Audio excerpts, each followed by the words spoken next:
चीन के साथ सीमा विवाद में अमेरिका ने भारत को समर्थन दिया है। अमेरिका ने कहा है कि भारत चीन सीमा पर तनाव एक चेतावनी है। चीन की हरकतों को हल्के में ना ले भारत। चीनी आक्रामकता हमेशा केवल बयानबाजी नहीं होती। बता दें, पहले जमीन पर हिंदुस्तानी जवानों से भिड़ा चीन, फिर हवाई जहाज उड़ाकर ड्रैगन ने हिंदुस्तान को आंखें दिखाने की कोशिश की और अब जल मार्ग के जरिए चीन ने हिंदुस्तान को उकसाने वाली चाल चली है।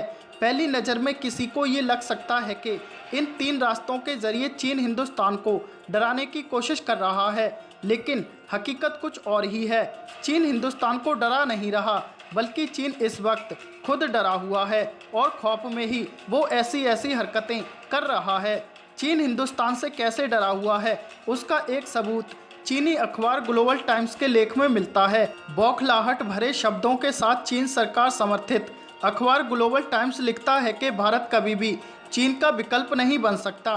खबर ये भी है कि कोरोना पर चीन के गंदे खेल से वहां निवेश करने वाली दुनिया भर की कंपनियां परेशान हैं और करीब 1000 कंपनियां वहां से बोरिया बिस्तरा समेटकर भारत में निवेश करने की प्लानिंग कर रही हैं। आईफोन बनाने वाली कंपनी एप्पल 20% प्रोडक्शन क्षमता भारत में शिफ्ट करना चाहती है, तो वहीं फुटवियर सप्लाई करने वाली जर्मन कंपनी वॉन वेल्कस चीन से आगरा शिफ्ट कर रही है। ये फुटवियर कंपनी दुनिया के 80 से ज़्यादा देशों में जूते की सप्लाई करती है। बताया जा रहा है कि शुरुआती दौर में ये कंपनी आगरा में 100 करोड़ का निवेश करने वाली है। इसी तरह से मोबाइल बनाने वाली कंपनी लावा ने चीन से कारोबार समेटने और भारत में निवेश करने का फैसला लिया है। अगले 5 साल में ये कंपनी 800 करोड़ का निवेश भारत में करेगी।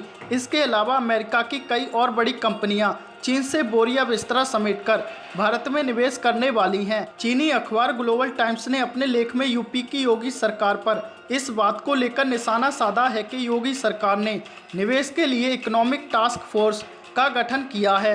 कोरोना की वजह से चीन दुनिया भर के देशों के निशाने पर है और इस आपदा में हिंदुस्तान को अवसर मिल रहा है। यही वजह है कि चीन बौखलाया हुआ है। दिल्ली से 1200 किलोमीटर दूर लद्दाख में बेहद शांत दिखने वाली पेंगोंग शो झील में बोट की संख्या बढ़ाकर चीन ने आज हिंदुस्तान को फिर आंखें दिखाने की जुर्रत की है। कल खबर आई थी कि लद्दाख की गलवान घाटी में चीन ने 80 तंबू गाड़ दिए हैं। चीन की बौखलाहट की एक और वजह है भारत का रोड निर्माण कार्य।